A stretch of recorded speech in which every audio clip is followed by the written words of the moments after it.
I'm a recruiter, and so far this year, I've reviewed over 400 resumes and shown them to hiring managers for different types of jobs. And when it came to the resumes that the hiring managers liked the most, or the people that ended up getting hired, I learned these 3 lessons when it comes to writing a good resume. And stay to the end of the video because I'm also going to show you example resumes that implement these 3 broad-reaching tips so that you can help get more job offers this year and stand out from everyone else. And the first lesson that I learned is that your resume needs to tell a consistent and cohesive story to your reader when they read it from top to bottom.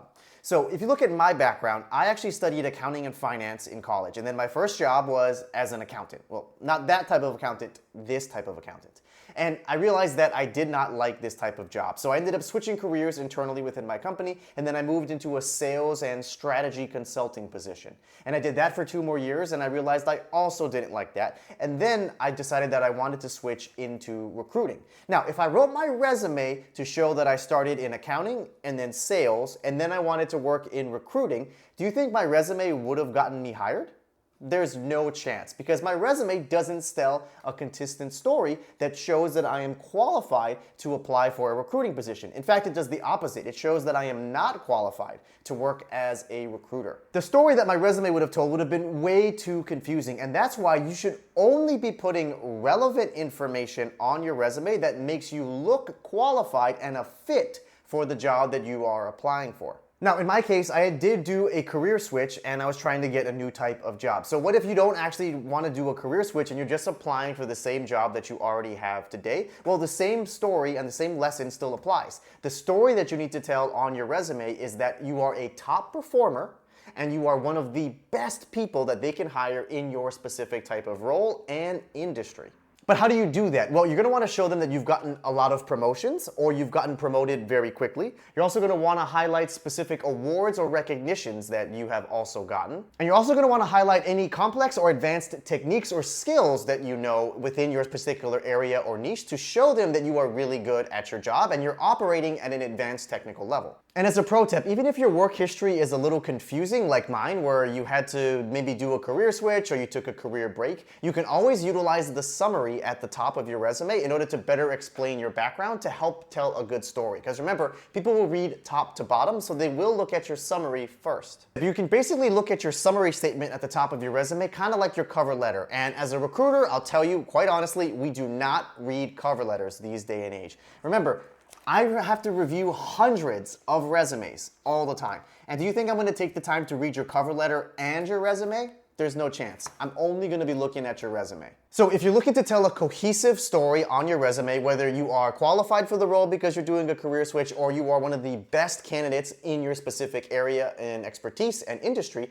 there's some things you're going to want to make sure you're always doing on your resume. And number 1 is you're going to want to make sure you're using common job titles on your resume. Even if your company gave you a specific job title, if it's not matching the industry norm, feel free to change it. It will not make you fail the background check. So for example, my company calls me a talent acquisition specialist, but if you write that on your resume, it's not going to be optimized for the ATS, and it's not a common job title that other people may recognize. So instead, the common job title in the industry is recruiter.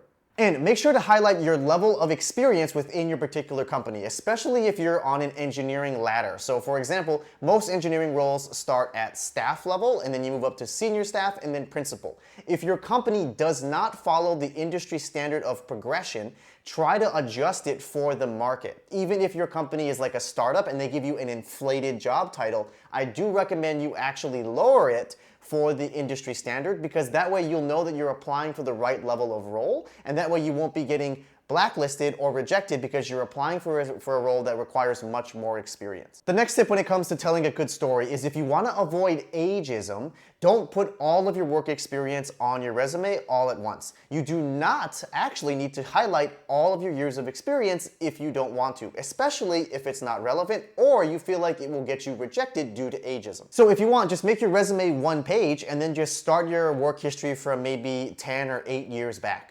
And don't put your year of graduation for college because that's also going to tell them how old you are. And just like every good story, you want to include things on your resume that are going to keep the reader interested and get them excited about your background so they actually call you for an interview. So your resume also needs to highlight your relevant skills and some of the amazing accomplishments that are relevant for the role based on the job description. So make sure you highlight your advanced techniques or any complex problems that you've solved or any major accomplishments that have had huge impacts and benefits for the company, the team, or the product that you've worked on. Now, the second lesson that I learned while reviewing hundreds of resumes this year is that all resumes basically have a dress code that you must follow, otherwise they will get thrown in the trash.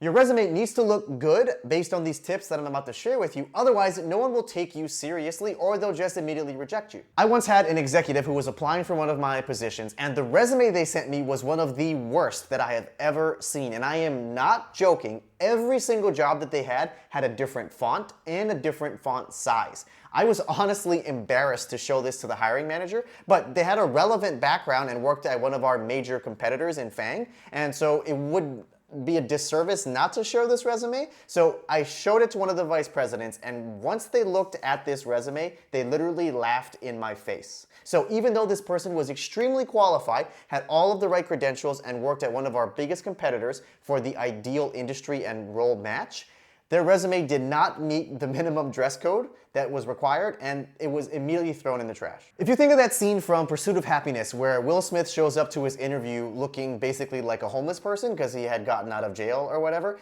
in the modern day and age in 2025, if you showed up looking like that in your interview, no way you would ever get a job. Same applies to your resume. If the resume doesn't meet the minimum dress code, you're also not getting the job. So what does a good resume look like? Well, if you have between 1 and 10 years of work experience, you want your resume to be 1 page. If you have more than that, you should be 2 pages.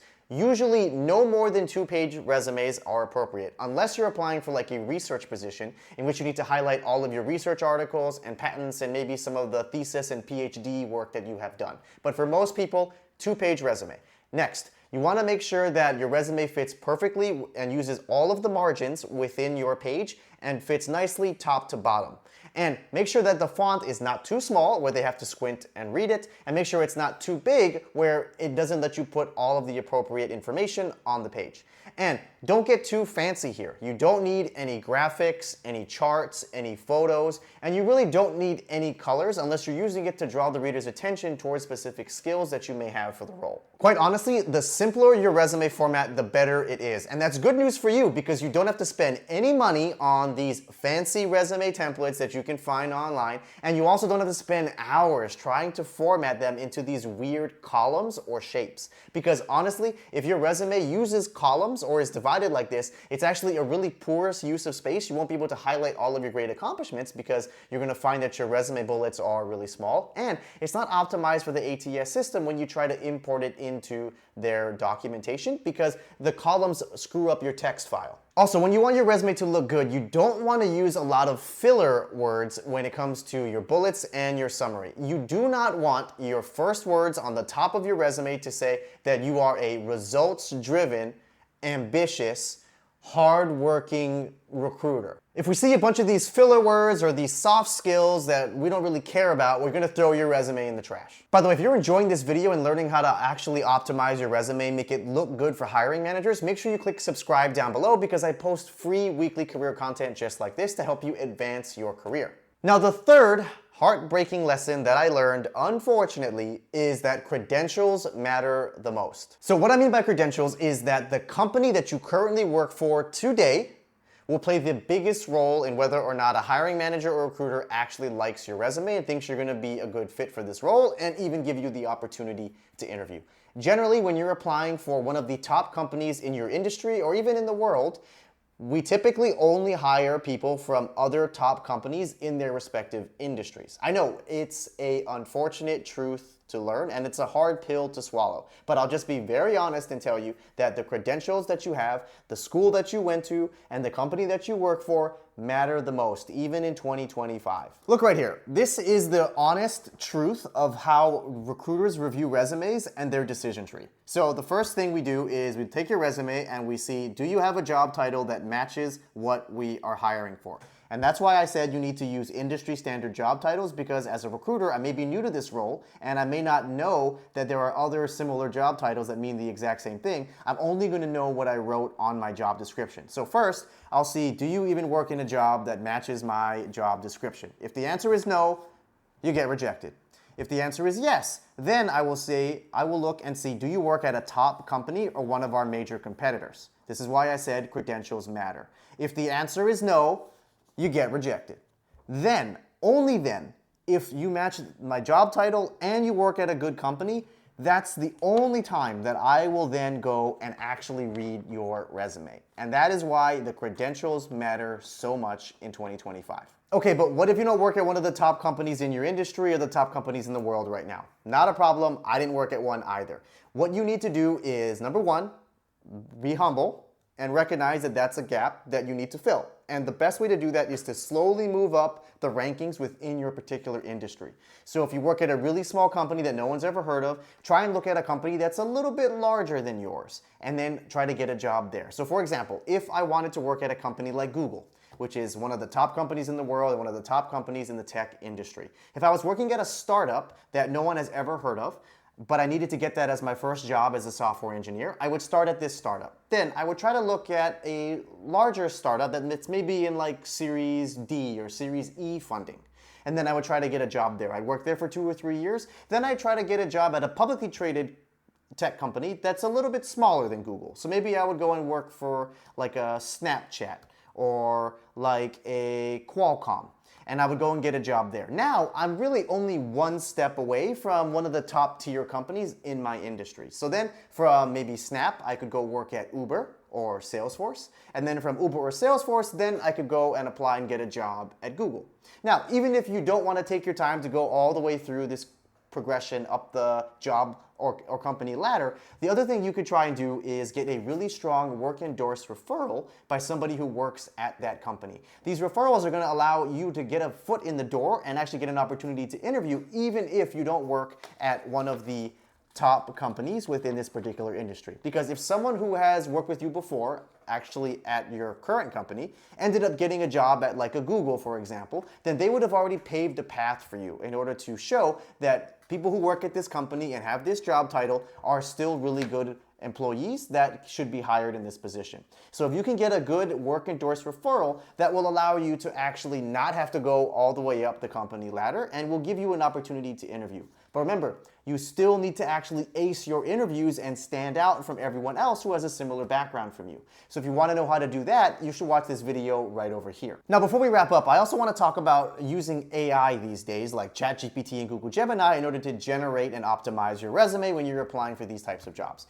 Now, as a recruiter, I can tell you that my and a lot of other companies, especially the top ones in each industry, we are now being trained to identify when a resume is created using AI. And the easiest way to do that is to actually look at the bullets that you will have written under each of your different roles. If you're using AI to generate your resume, the best that the AI can do for now is simply regurgitate the job description. And they will not be including a lot of numbers or metrics or specific projects that you have done. So if I read your bullets or the examples on your resume and it seems very generic and you're not actually talking about a specific example and you don't have numbers, I'm going to know that you used AI to write these resumes. But you can still use AI to get you started and to create a good template that you can build up on. So you can use the general or generic bullets that it uses from the job description in order to fill out a proper example so that you can then highlight your skills and stand out from other candidates. So those are the 3 lessons that I've learned after reviewing hundreds of resumes this year. And by the way, I've looked at resumes for data analyst roles, sales positions, marketing, demand generation, hardware engineering, software engineering, AI and ML researchers. And these 3 lessons apply across all types of jobs and industries. And so if you like this type of format, which is a little bit different than some of the other videos that I've done, can you put a comment down below and I'll try to make more videos that are structured just like this. Thank you all for watching, and don't be afraid to shake things up now that you know how to optimize your resume with these 3 lessons.